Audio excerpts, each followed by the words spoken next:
എളവള്ളിയിൽ തെരുവുനായ ശല്യം രൂക്ഷമാകുന്നു. പഞ്ചായത്തിലെ മിക്ക സ്ഥലങ്ങളിലും തെരുവുനായകളുടെ ശല്യം മൂലം പൊതുജനങ്ങൾക്ക് പുറത്തിറങ്ങി നടക്കാൻ പോലും പറ്റാത്ത അവസ്ഥയാണ്. വീടുകളിൽ നിന്നും ശേഖരിച്ച പ്ലാസ്റ്റിക് മാലിന്യങ്ങൾ ദിവസങ്ങളോളം റോഡരികിൽ കൂട്ടിയിട്ടിരിക്കുന്നത് മൂലമാണ് നായകൾ കൂട്ടമായി ഇറങ്ങുന്നത്. ഇതുമൂലം ബൈക്ക് യാത്രക്കാർ രാത്രികാലങ്ങളിൽ അപകടത്തിൽപ്പെട്ട് കൈക്കാലുകൾ ഒടിയുന്ന സംഭവം എളവള്ളി പഞ്ചായത്തിൽ പതിവാണ്. തലയ്ക്ക് പരിക്കേറ്റ ഒരു ചെറുപ്പക്കാരന് ശസ്ത്രക്രിയ ചെയ്യേണ്ടി വന്ന സാഹചര്യം ഉണ്ടാവുകയും 6 മാസത്തോളം ചികിത്സയിൽ കിടക്കുകയും ചെയ്ത സംഭവവും എളവള്ളിയിൽ ഉണ്ടായിട്ടുണ്ട്. എല്ലാ ഗ്രാമസഭകളിലും നായകൾക്ക് വേണ്ടി ഷെൽട്ടർ ഹോം ഉണ്ടാക്കി അവരെ സംരക്ഷിക്കുമെന്ന് 2 വർഷമായി പറഞ്ഞുകൊണ്ടിരിക്കുന്ന പഞ്ചായത്ത് പ്രസിഡന്റ് ഇന്നുവരെ ഇത്തരം കാര്യങ്ങളിൽ ശ്രദ്ധ ചെലുത്തിയിട്ടില്ല എന്ന് Pavaratty block Congress president CJ Stanley പറഞ്ഞു. എളവള്ളി ഗ്രാമപഞ്ചായത്തിലെ മിക്ക സ്ഥലങ്ങളിലും തെരുവു നായകളുടെ ശല്യം വളരെ കൂടുതൽ വന്നിട്ട് ജനങ്ങൾ ബുദ്ധിമുട്ടിക്കൊണ്ടിരിക്കുകയാണ്.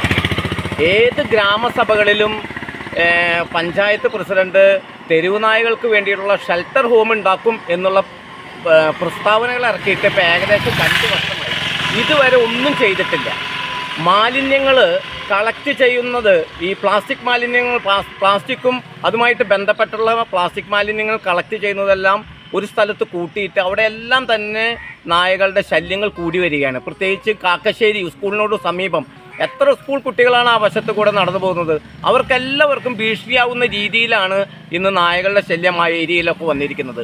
പല സ്ഥലങ്ങളിലും എളവള്ളി ഗ്രാമപഞ്ചായത്തിൻ്റെ പല മേഖലകളിലും അപകടത്തിൽപ്പെട്ട് എത്ര പേർക്കാണ് കയ്യും കാലും ഒടിഞ്ഞത്. തലയടക്കം പരിക്ക് പറ്റിക്കൊണ്ട് 6 മാസത്തോളം ആശുപത്രിയിൽ കിടന്ന കേസുകൾ പോലും എളവള്ളി ഗ്രാമപഞ്ചായത്തിലുണ്ട്. തെരുവ് നായകളുടെ ശല്യം നമ്മുടെ ഈ പ്രദേശങ്ങളിൽ വെച്ചിട്ട് ഏറ്റവും കൂടുതൽ എളവള്ളി ഗ്രാമപഞ്ചായത്തിലാണ്. ഇതിനൊരു ശാശ്വത പരിഹാരം കാണേണ്ടത് ഇവിടെ ഗ്രാമപഞ്ചായത്തിൻ്റെ പ്രസിഡന്റ് അടക്കമുള്ള ഭരണസമിതിയുടെ ഉത്തരവാദിത്തമാണ്.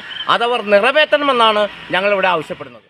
വീടുകളിൽ കോഴിക്കൃഷി നടത്തിയിരുന്ന അനേകം ആളുകൾ നായകളുടെ ശല്യം മൂലം കോഴിക്കൃഷി നിർത്തിയ സാഹചര്യമാണ്. തെരുവുനായ ശല്യത്തിന് ശാശ്വത പരിഹാരം കാണുന്നതിനു വേണ്ടി സംസ്ഥാന ഗവൺമെന്റ് പ്രഖ്യാപിച്ച വന്ധീകരണ പദ്ധതി എളവള്ളി പഞ്ചായത്തിൽ നടപ്പിലാക്കിയിട്ടില്ല. ഷെൽട്ടർ ഹോം എന്ന ഗവൺമെന്റിന്റെ പദ്ധതി ഇന്നും പ്രസ്താവനകളിലൂടെ മാത്രമായി ഒതുങ്ങി നിൽക്കുകയാണ്.